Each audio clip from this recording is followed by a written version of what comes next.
I've always thought that Margaret Thatcher would have voted for Brexit. She was all about people in this country standing on their own 2 feet. All respect to Mark, but he is Thatcher's son, not Thatcher. So what we heard there was Mark approves of Farage. Mark says she would have respected Donald Trump. That's going to wind people up a little bit. The fact she got there, that narrow, rocky path, and she stayed there. Yes, she was a queen bee. Yes, she didn't pull other women into her cabinet, but it was enough to know that you could do it.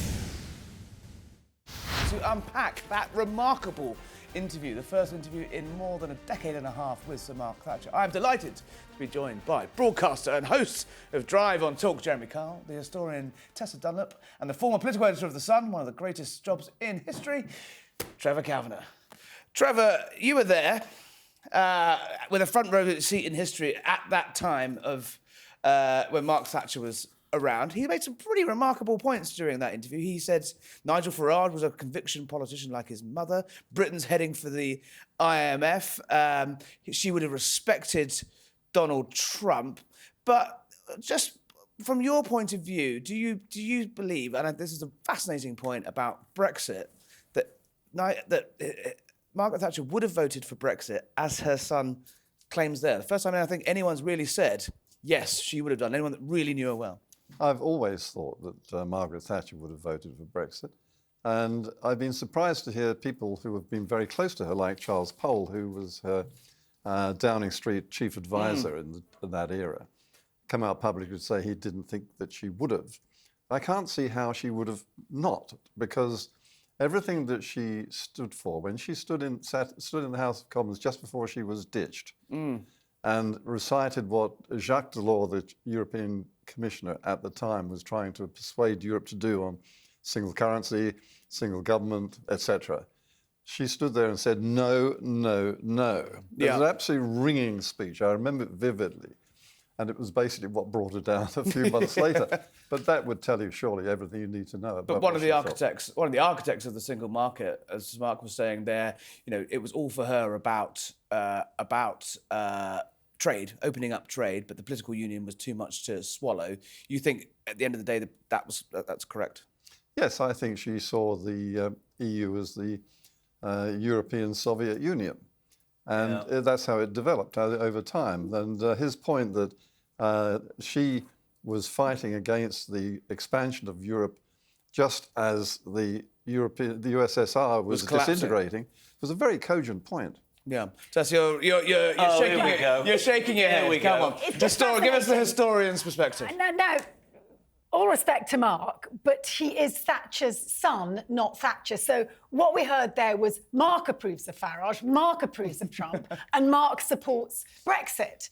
And actually, it's very hard to second-guess what Thatcher would have done. You've got a pretty good insight to her thinking there, right? To an extent, but all of us... Oh, yes, she was. And quite famously, she didn't stake all her identity around being a mother. I thought, here we go. If we could just own that. Yeah, absolutely. I thought it was very interesting what you said about Brexit, right? We were talking about this actually before. She was all about people in this country standing on their own 2 feet, wasn't she? About buying your own council house, about making a success of your life, about standing up and the state having less control and people being responsible. And I think that was probably why, if she was around, don't know, she probably would have voted for Brexit, because she just said this country is good enough to make its own way in the world without ramifications from Europe, to which Tessa Dunlop, no doubt, historian, will disagree. And the essence of what Mark said was... Pincer movement, Trev, we can do her. Everything came from the foundation of the family, yes, which is anathema to socialism. The family is a unit which they can't pierce. They don't like it. They are quite happy with broken families. They're quite happy with single mothers and so on, because that is the disintegration of their authority. And so I think that he was absolutely right. That's the fundamental basis of conservatism. Right, let's move it back, if we may, to Thatcherism.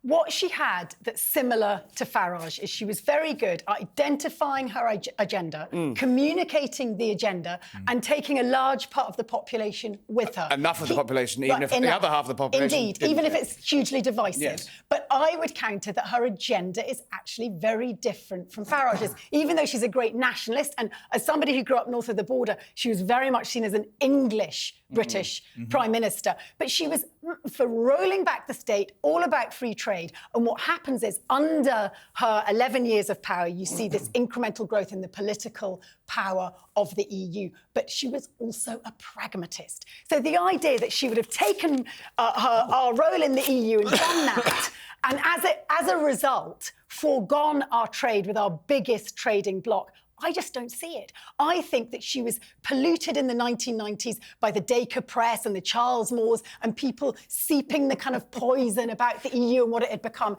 in her more bitter retirement. But actually, if she was still at the helm, she would have done what Cameron failed to do, and she'd have bought in those new accession states, and she'd have wrapped them around her apron strings, and she'd have dealt the blow to France and Germany. She would have tried, and she would have failed, and that would have coloured her view to Brexit. And I think that by the time it got to the point of Brexit, don't forget that 16, 17 years after she left, Europe was a different beast to what it was when she was still Prime Minister. Do you not find yourself thinking that it would be really interesting if, we always call them conviction politicians, if you had a politician like that either leading the Conservative Party or in power right now? I know the similarities with Farage, you've made that point. I'm not talking about Nigel Farage. I'm just wondering whether somebody who... You look at America and Trump, lays it on the table, love him or loathe him, and there's plenty that I don't like about him, but he actually does what he says to the American people he's going to do. Tariffs. But she'd have worked with him. And I said something to you off air, I'll say it on air. I think it's extraordinary in America that the two most successful presidents in the last 40, 50 years are a retired movie actor and a realtor, as Trevor was saying. I think she'd have got on with Donald Trump. I think she'd have done the business. You've taken my question right out of my mouth. That remarkable thing where Sir Mark says he would have respected Donald Trump. That's going to wind people up a little bit. Why? But why? Well, because again, he's a Marmite politician, but then so was she. But But what's wrong with being a Marmite politician? I'm not defending. I'm asking you guys. Is that a bad thing to? I think it's in Britain, people see Trump is still sort of seen like a bit of a bogey. But I think there are plenty of people that Tessa might agree or disagree. I think there's many more people increasingly in the United Kingdom and across the world who look at Marmite politicians and go, at least they get something done. We're not stuck in this abyss of mediocrity and ideology. Actually, love him or loathe him, Trump has. Take the immigration problem on the southern border. Sorry, Trevor, say that again. She would admire that. Yeah. I think Jeremy's absolutely right. That it doesn't matter about personalities when it comes to global politics. It doesn't matter whether people are likeable or otherwise. And as Charles Moore said about Margaret Thatcher himself, she wasn't likeable. She was dislikable, but he loved her. And the fact is that in politics, what works is what counts.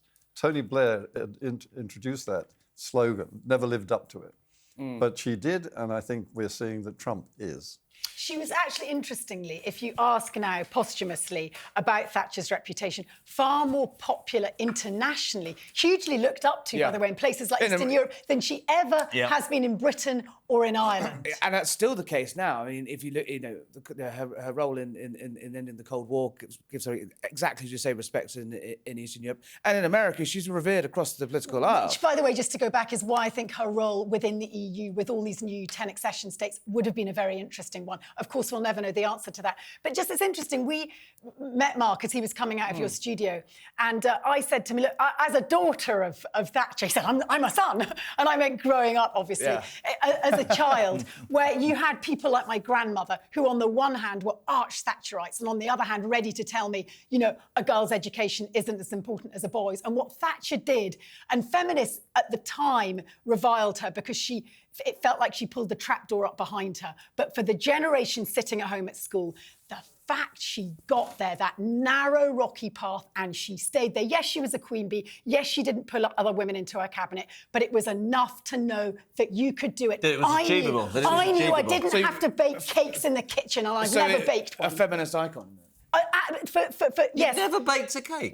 No, I've never done those fairy cakes. I still don't at the school games. All right, enough about cake. Right, feminist icon. One more warning there from Sir Mark Thatcher in the interview. He thinks that we're running out of time, so I'll get a quick answer from each of you.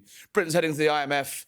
There's going to be a correction in the markets. Debt is unsustainable. Trevor, do you think he's You think that's a fair warning? Well, there's a certain amount of truth in it, but I think there's going to be a queue for the IMF, led by France and with others trailing behind. There isn't enough money to go around from the IMF. I think they're going to say no. I think you're looking at whatever happens what usually happens when Labour is in power. You promise too much, you can't afford it. We can't afford the debt we cut the interest on the debts we've got. I think the IMF might well, as Trevor says, say no to us. Final word, Tessa. The difference is we have massive existential and costly global crises, the like of which Thatcher and Reagan couldn't imagine. They were coming to the end of the existential crisis of the Cold War, and we're in a very expensive period, and I don't think even Thatcher could have sorted it out.